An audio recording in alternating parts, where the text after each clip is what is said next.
Today we are going to talk about use of Snowflake in our Exabyte-Scale Lakehouse at Netflix. We all know what an exabyte is, but I was trying to figure out how to explain it to a child or my grandma. Turns out, if Earth's size is a gigabyte, Sun would be exabyte. Or if you store data, just music, songs, your favorite songs, you could play them for 2,000 years, 24/7 in 1 exabyte of data, that much space. So it's a lot of data, that's the point. All right, so with that, first the introductions. I'm Anjali. I lead the big data analytics platform at Netflix. My charter is Lakehouse, Iceberg, engines. That includes Snowflake, Spark, Trino, Druid, and orchestration technologies. My co-speakers are Ankit. Hi, I'm Ankit.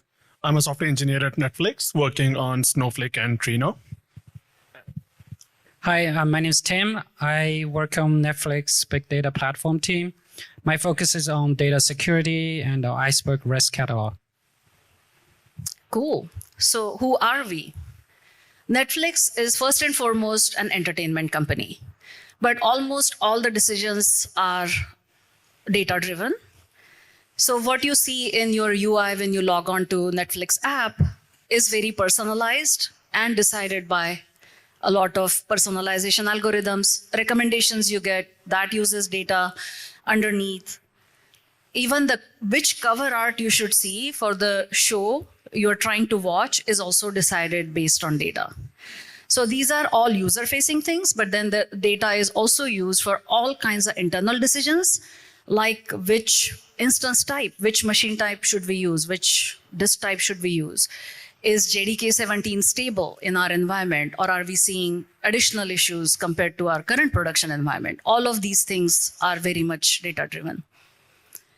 How do we manage all this data? Here is a quick look at our Lakehouse architecture. Starting from bottom to top, we have our data primarily in S3. Our compute, Spark, runs on EC2 instances. We run Hadoop. We have Titus, which is our own virtualization environment, which is used for running Trino and a few other things. Coming to data, we are 100% Iceberg warehouse. All of our data is in Iceberg. Our operational catalog is Metacat. This is our homegrown system. Then additionally, we have technical catalog for storing business data, PII information, and so on. And it's also a resource catalog. This is supplemented by policy engine, table maintenance, logic, janitoring, and so on. This data is accessed through a variety of compute engines. Spark, this is used for ETL, large-scale analytics. Druid, this is sub-second latency engine. It powers our insight dashboards internally. Trino, this is used for ad hoc and exploratory analysis. And mainly Snowflake, it's for reporting. All kinds of business intelligence and reporting happens through Snowflake. On top of this is our scheduler layer.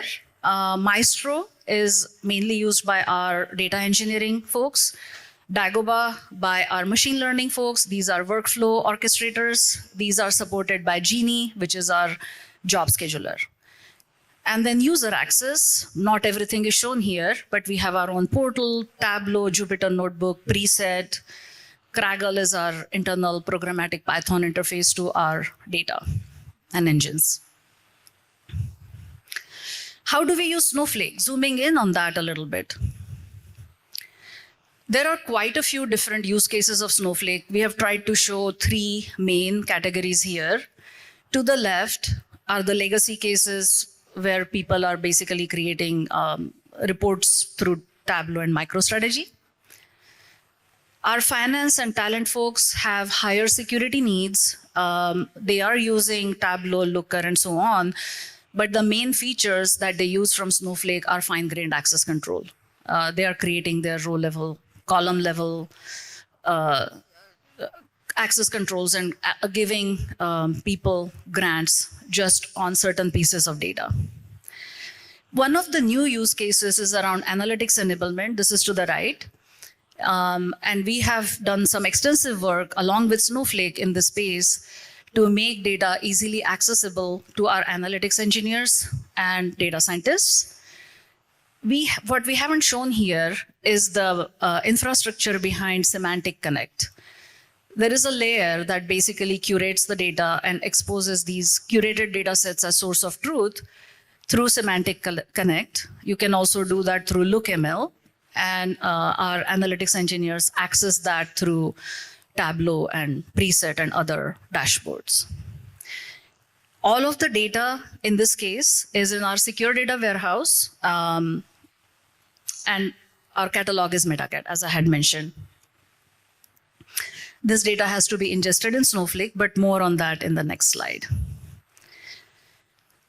Our architecture works reasonably well, but where we start to see some pain points is, as you see, Spark, Trino, and other gRPC services we have internally to access data, they are talking to Metacat, our operational catalog, and then they are talking to our secure data warehouse. Versus for external engines like Snowflake, third-party engines, we have to ingest that data. This creates multiple sources of truth for data as well as metadata. This puts some limitations on how fast and how much data we can expose to Snowflake and to our analytics engineers.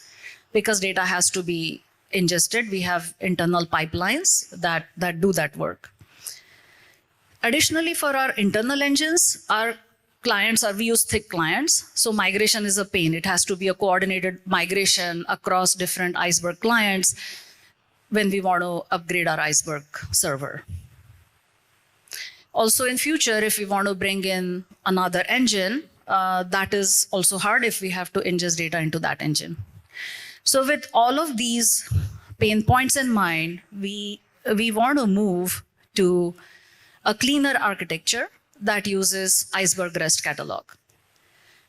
This is something Iceberg community has been proposing and talking about quite a bit. And here is why we think it makes our architecture pretty clean. First of all the data stays in our secure data warehouse and metadata as well. This allows us better security, governance, auditing, all of that on that data. Single source of truth, so no stale data anywhere or metadata. One can easily bring in a new engine. And additionally, all of the data can be accessed from all the engines quickly without any movement needed. Iceberg clients become very lightweight, so upgrades become pretty simple. Server-side Iceberg upgrades, our users don't have to know about any of these upgrades. So really, the architecture was necessitated by cross-compatibility across engines. Engines all have to have access to the same data, and we need to have full control over security of that data. That is what motivated this architecture. Another main point, and this is worth saying again, is going with this architecture allows us to open up entire warehouse to Snowflake, and our users can access any and all of the data. With that, I would like to hand over to Ankit as he walks us through the journey to how we got there. Thanks, Anjali. I'm going to just talk about what our environment looked like before we get to IRC and what we are in our current state right now. So up till now, we would have to ingest our data into Snowflake. So to be able to do that, we would copy data from our warehouse into a placeholder bucket and then copy that data into Snowflake. Now, that obviously comes with its own restrictions or considerations. Since most of the data is copied over periodically, it's not copied over real time, data in Snowflake ends up being stale for the users that are working on top of this data. The copy of the data basically eliminates single source of truth because we now have two copies of data which have drifted away from each other, and until the next periodic update, the users might be again looking at data that's valid at a particular point of time. The data movement copy also incurred problems around data type mapping because Iceberg, which is the format that we have in our warehouse, and Snowflake native data tables would have different data types around, such as date time. We would store date time differently in our warehouse, and in Snowflake, when we would do this copy over, we would have to explicitly translate all of these over. And as most of this data in the warehouse was created by merges, which included backfills and all, most of the times the entire data would have to be copied over again, which meant that we cannot, like every table that we bring into Snowflake, which might be terabyte or petabyte tables, we would have to copy the complete table. But obviously that is both time and cost sensitive. So we would do copies of only the last 90 days worth of data. So this also creates the problem that users don't have access to the entire data that we have in our warehouse.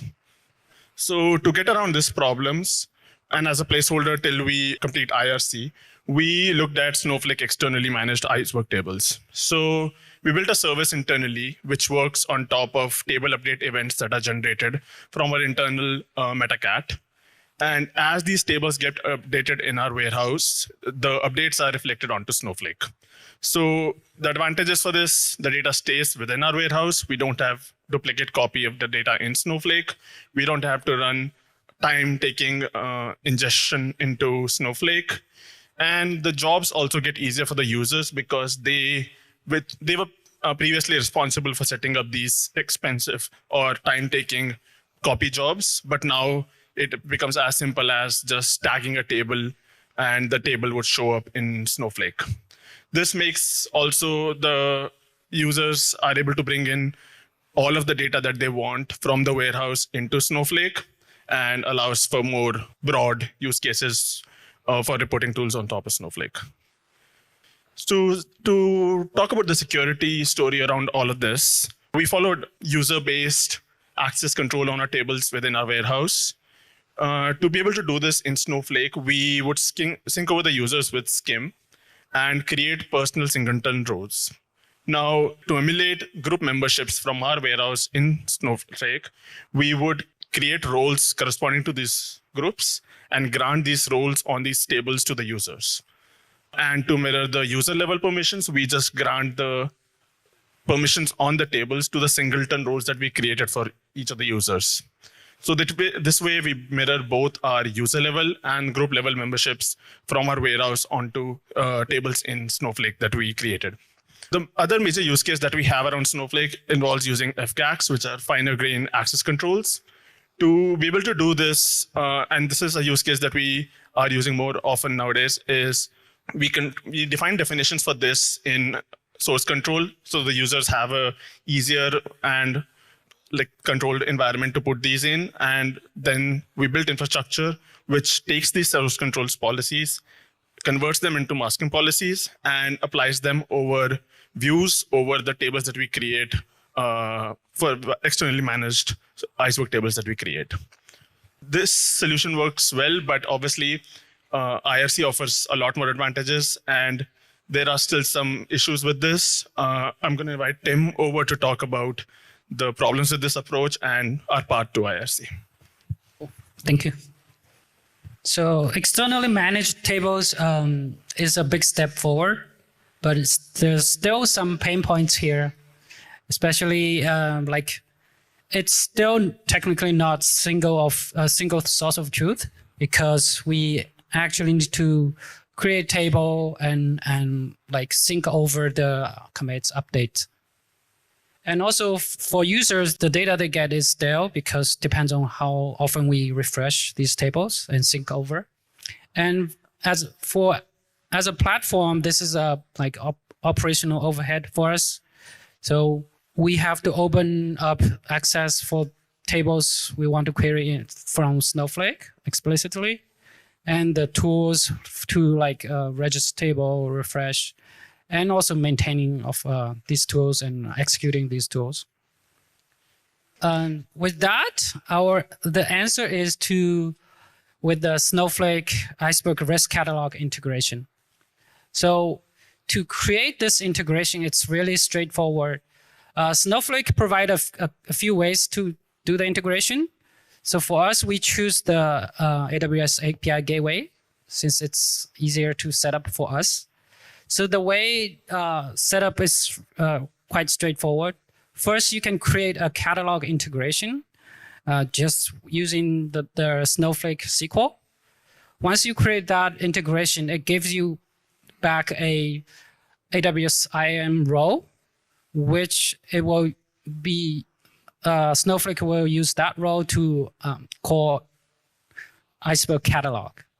And then from from Netflix side, we create a AWS API Gateway, which is targeting our IRC. And then we create a policy to allow the IAM role created in the first step to be able to call the API Gateway. And that's it. Once you set up this, the integration is done. So if you have all the right permission, have the tooling, really it's a matter of a few hours, you can get started. So with the integration, the Snowflake also support vended credentials. So remember previously, in order for Snowflake to be able to access our tables, we have to explicitly open up for those prefixes to allow Snowflake service account to be able to access, right? So, but with the vended credentials, as part of the Iceberg REST catalog open spec. So we return the S3 STS token for the table's prefix, basically table location. With that, Snowflake can use these tokens to access table data. So without any like opening access ahead of time. So this reduces operation overhead a lot for us. And specifically for one of our common ingestion pattern at Netflix is the real-time data. So for real-time data, as they come in, we want to store them fast as soon as possible. So the way we do it, so with the data from different regions, they are going to be landing. We are streaming them with the Flink, and they're going to be land on the region local bucket, so that we don't have a cross-region traffic, and it's ingested as fast as possible. So we will always have many tables with the locations, with the multiple locations. With that, so we work closely with the Snowflake for this particular use case. And we have a custom like field with our IRC to provide all the table locations. From there on, Snowflake takes that and access data files in different locations smoothly. So that was pretty nice. And the next is I'm really excited about the table discovery. So far with the IRC integration, we still need to register a table in the catalog integration we created. Then you can query against that table. But with the table discovery, in Snowflake, it's called catalog linked database. Once you set up the integration, Snowflake will automatically discover all the tables in our Netflix REST catalog. And then from there on, we don't need to register. We don't need to maintain the tools to sync over what are the latest commits and all of that. So it's just all the tables from our warehouses magically appear in the Snowflake site. This is still a preview, and we are still we're excited to explore this option, and hopefully in near future we can get on that. And with that, I think I'm gonna get back to anything. Before we go to the conclusion slide, I want to tell you where we are in our journey. So remember how we talked about this architecture or older architecture where we were ingesting data into Snowflake. We don't do that anymore. We use the unmanaged Iceberg tables currently as we are testing out the IRC support, scaling up IRC on our end. But just getting to this intermediate step of unmanaged Iceberg table has helped unlock a lot of value because we are able to like I said, open up our warehouse and make all of those tables accessible through Snowflake. One call out here is that Snowflake is really one of the first companies to embrace Iceberg and Iceberg REST catalog. In our environment, Snowflake is the first engine we integrated with IRC. We haven't yet integrated Trino and Spark, where we run our open source forks of these engines, and we have our other homegrown tools. We haven't yet brought them on IRC. That will be the next steps in our journey. So this will be our vision where we want to get there, and we started with Snowflake. To sum this up, Iceberg REST catalog is something industry is converging on. We believe it really simplifies the analytics platform architecture. Snowflake is one of the first.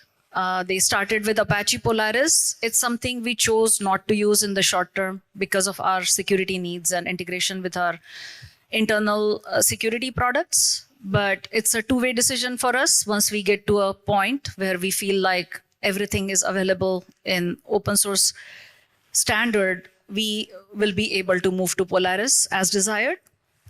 Moreover, one nice thing that came out of this is we are collaborating very closely with Snowflake to contribute a few things to open source. For example, the row level, column level access control spec. Currently, there is no spec for that in the Iceberg REST catalog. Another reason we use Snowflake heavily in our ecosystem is data clean rooms. This talk doesn't go into that, but we have US as well as international data clean room setup used by different business units, more notably by ads. With that, the people we would like to thank in this work, that list is huge. Just a few people we put here, but special shout out to Kyra and Hina. You have been our partners all the way through, and a lot of Netflix folks have been behind this effort. So thanks to them as well. With that, we finished our presentation early.